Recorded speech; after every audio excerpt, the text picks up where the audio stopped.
Whenever the monks went to eat, they had to cross the lake by jumping on floating logs.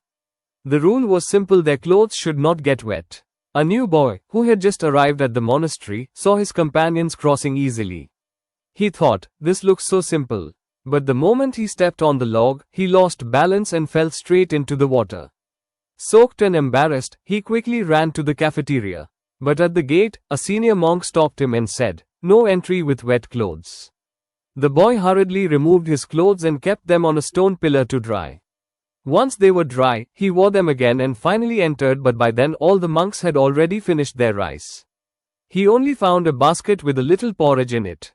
Without knowing that it was kept for the senior monks, he took a bowl and moved forward. Just then a senior monk stopped him and said, "If you want a full stomach, depend on your own effort."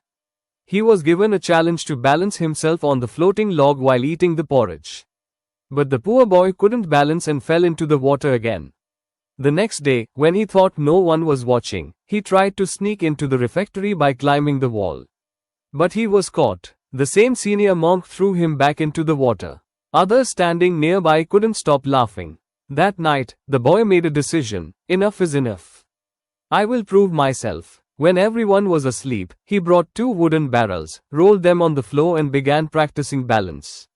Again and again he fell, but he got up each time and kept trying. Slowly, he became faster, switched between barrels, and finally mastered perfect balance. The next morning, everyone expected him to fall again.